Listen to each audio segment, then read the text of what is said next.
welcome. This is Dave LaRock from the West Bay Umpire Association. I wanted to put together a quick presentation for you guys regarding appeals. As we start to get into tournament season, the prevalence of appeals popping up happens more and more and more because an appeal play can make the difference between an out and a safe call, can make the difference between runs scoring and runs potentially coming off a scoreboard, and definitely make the difference between winning and losing a game, which, as we know, you got to win if you want to get all the way to Williamsport. So let's start with this from an umpire's point of view and look at, first of all, the definition of what an appeal play is. An appeal play is an act of a fielder in claiming a violation of the rules by the offensive team. What's the key word here? The key word is fielder. This isn't a coach coming out of the dugout and saying, I want to appeal that he missed third base. This is the act of a fielder and claiming the violation of the rules by the offensive team. So in other words, it's the fielders that are ones that are performing the appeal, not the coach, but the fielders. So what can they actually appeal? Well, first of all, batting out of order. All right, 607 in the rule book outlines batting out of order pretty darn well. So if you want to have a presentation regarding what happens if they appeal that a batter was out of order, go look up 607. This isn't that presentation. All right, but the two that we see more often than not are failing to legally retouch a base on a caught fly ball. That happens all the time, of course, and failing to touch a base. So what we need to know is what types of appeals are there? What happens when, and ultimately, how do we rule in terms of outs and runs and things along those lines when the whole play is over? So let's start with the two types of appeals. First of all, there's verbal, and then there is an implied appeal. The verbal appeal is probably what you're all used to hearing. Stuff like, I wish to appeal that the first runner missed third base. They're telling you exactly what infraction that they are wishing to appeal. The implied one is something that we probably don't think about very often, and that's the caught fly ball when a runner left early. And leaving early doesn't just mean on that tag up play at third. It can mean a line drive to second base when when the runner who was on first was a couple of steps off because it was a hard hit ball they thought was going through. When that second baseman throws over to first to double up that player, that's an implied appeal. That's technically an appeal play. Right? It's not in the rule book as something else. It's an appeal. That's what they're doing. They're appealing that he left early, and it's implied. Why else would they be throwing back to first base? Of course they're appealing that he left early in that scenario. So understand those things. If you're in a situation where you've got a runner on third and it's a fly ball to left, center, anywhere, I don't care, and that runner from third takes off, you've got to, as a plate umpire, be ready to watch the touch, watch the catch, and see if they left early. If the ball just comes into third base and they're looking at you like, hey, that's their implied appeal. You know, they might wait and say, we want to appeal that he left early and make it obvious to you, and they might not. But understand that if the ball comes back into third, you've got an appeal play over there. They don't technically have to say something. They should. It might be best case, but if you've got an obvious one, you can just bang them. That's it.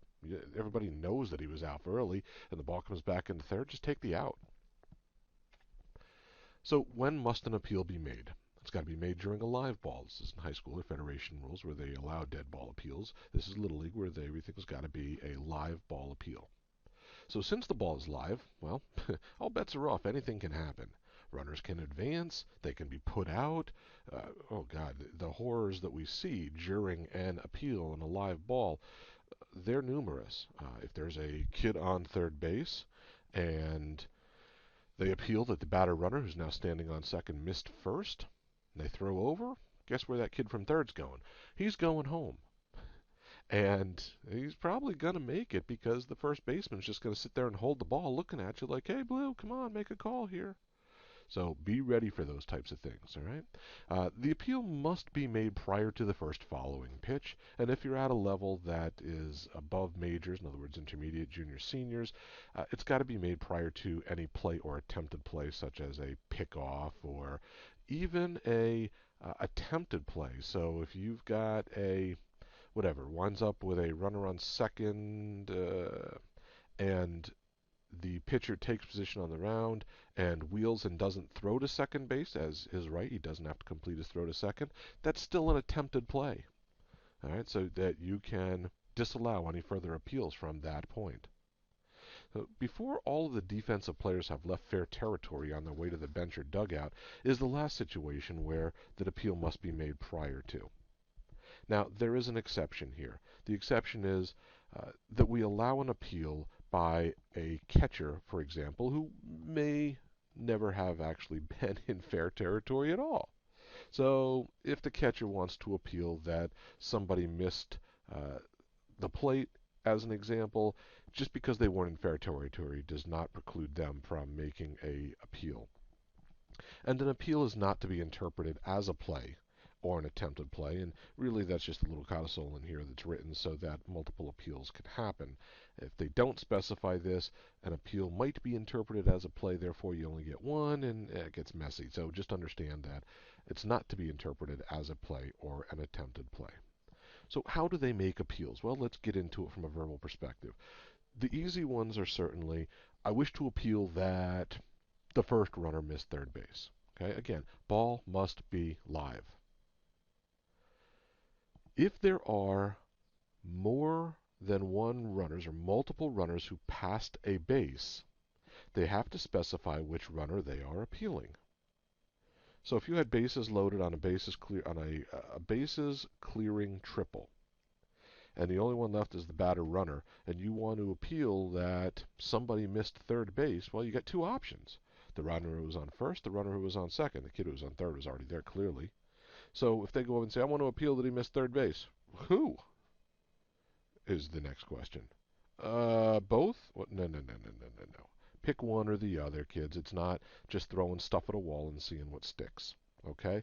If there's only one runner that missed a base, I wish to appeal that the runner missed second base. Okay? So we've got a runner who was on first. Batter runner hits a line drive ground ball to the outfield. The runner who was on first makes it to third, and I've got a batter runner on first now. So we've got runners at the corners, first and third. Kid who was on third missed second. They don't have to say, I wish to appeal that the runner who was on first missed second base. There's only one runner. I want to appeal that he missed second base. We know who that is. It's got to be an obvious appeal. That's the whole point here. When it's an implied appeal, it's even got to be more obvious than that. So the fielder need not verbalize anything. Really, like I said, it's when they're trying to double up a runner. So the scenario that I gave you a few seconds ago, juniors or seniors level or even intermediate, where the kid's got his good secondary off on the pitch. The batter runner whacks a line hot shot to second. Second base just throws over to first while the kid's still stuck in his tracks off of first base. We see this happen in Little League frequently.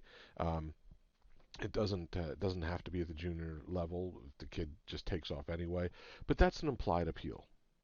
Okay, obviously something like fly ball to deep center field, makes a good catch. The kid who was on first thought it was going to be dropped, so he's already standing on third base looking at you going, what? And they throw the ball back into first. You've got an out there. You don't have to wait for them to say, we think he left early. Of course he left early. Everybody knows he left early. It's an implied appeal. Take the out. All right. Now, successive appeals can be made. Okay, but what happens if they screw it all up? Well, you know, this is straight from the rule book, so I'll give you a chance to read it here. But basically, if they make a mistake, if it's on the first appeal and they err, a request for a second appeal on the same runner at the same base may not be allowed or shall not be allowed by the umpire. So here's what this means. Batter runner hits a double, misses first base. They want to appeal that he missed first base. Ball's in play, pitcher steps off, he throws to first base, and in his excitement, airmails first base, and the ball goes into dead ball area. Time, ball's dead. They do not get a chance to make the same appeal on the same runner at the same base again. That's what they mean by error. Intended meaning is the defensive team in making an appeal threw the ball out of play. Now, it doesn't mean that the kid on first didn't catch it cleanly. It didn't mean that the ball bounced and rolled 20 feet and landed up against the fence that's still live ball territory. They can still complete the appeal process. It simply means that if the ball goes out of play, dugout, photographer area, under a fence, into any place that is considered dead ball area ground rules, then they may not make an attempt at that appeal again. So what happens when they're successful? All right. Well, the first or second out is pretty straightforward. All right. Runs will score as normal. You've just got an out. If runs scored on a play, there's whatever the situation is, runs are going to score as normal. You've got an out. But if it's a third out, now we start to get into some different situations. So in a force scenario, no preceding or following runners may score. So first of all, let's understand what a preceding or following runner is. Bases loaded situation. If you've got a runner on second, bases loaded situation and a runner on second. The preceding runner is the runner on third. It's ahead of them on the base paths. The following runner is the runner on first and potentially the batter runner. So there's your terminology definition. Okay? If it's a non-force situation, now the timing of that out happens at the time of the appeal. So in other words, we've got a timing play situation. Okay? But no following runners may score. So if we've got a third out, depending on the time, depending upon the scenario, nobody behind that person who is banged out on the third out may score. Sounds pretty obvious, and it is. All right. The fourth out, depending on the scenario, and there's really, really very few, but they can happen, and we'll show you one in a few minutes.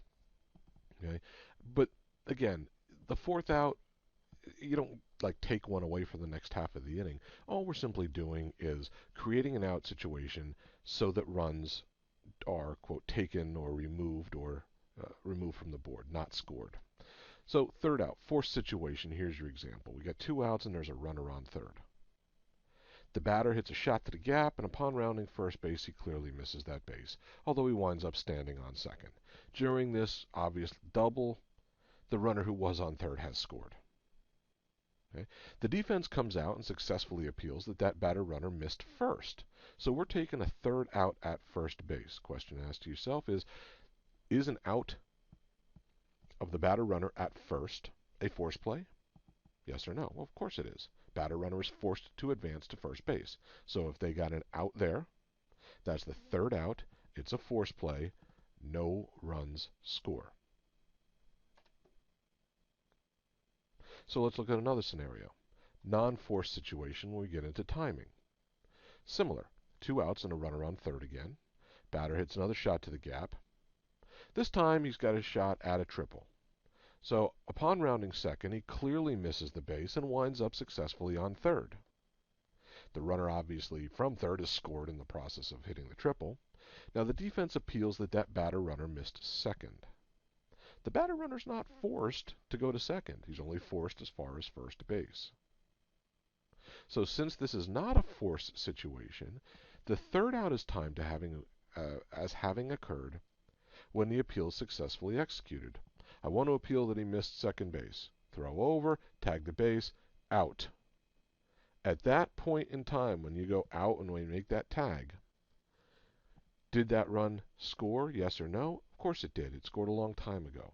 So we're scoring the run, and we're taking a non-force out for the third out, and that's that.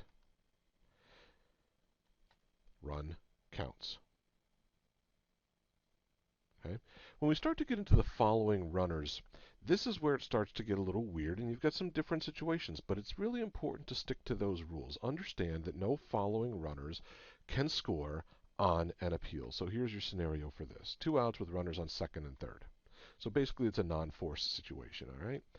The batter hits a triple. The runner on third and the runner on second both score, but that first runner coming in, the runner who was on third, missed the plate. They appeal that runner from third missed the plate, and the appeal is successful. So now we've got a third out on the first runner to score. No following runners score. So we have 0 outs. The runner is out from third, and the runner on second's run does not count because the third out was made. So again, still a timing play in essence. The third out was made prior to the last run being scored. So we've got an out there. So now let's talk about the fourth out. This is kind of the red herring. This really doesn't happen that frequently, but it can. So, really what we're trying to do here is create that fourth out scenario so that we can prevent runs from counting. Here's the scenario that, frankly, I gleaned off the internet. You got 2 outs and bases are loaded. Batter hits that ground ball deep to right, and all 3 runners come home safely. But the runner who was at first misses second base while rounding. Now the batter runner's trying to stretch a double into a triple and gets pegged at third for the 3rd out. In a normal situation, what we would end up having in the apparent play here is that 3 runs have scored on an apparent double and the batter out advancing to third. Now if they appeal, what happens if they appeal that play? And we get an out at second base. Think about the scenario. The runner who was on first, let's go back. We had bases loaded. The runner who was on first missed second. Was the runner from first forced to second? Sure he was. Batter runner hit a shot. That runner who was on first was forced all the way around because the batter runner went as far as third. But nonetheless, he was forced to second base. So if we take the out at second on an appeal, that's the 3rd out was already made. The 3rd out was already made at third. But now we can make an appeal at second, take that out on a force, and all 3 of those apparent runs come off the board. Okay? It's easy when you start to break it down. Understand the difference between force and non-force, how many runners can score in what situation, following or preceding. Are we taking none? Are we taking some? Are we taking any of them? And that's really the whole point. If you slow it down in your mind and think about it, don't get involved into what happens if in this scenario and that scenario. Just understand the simple things. Force out, no runs. No preceding or following. Timing, okay, no following, but preceding can score based upon the timing. 4th out, all bets are off. Wacky stuff in that situation. All right? Good luck, guys. Enjoy.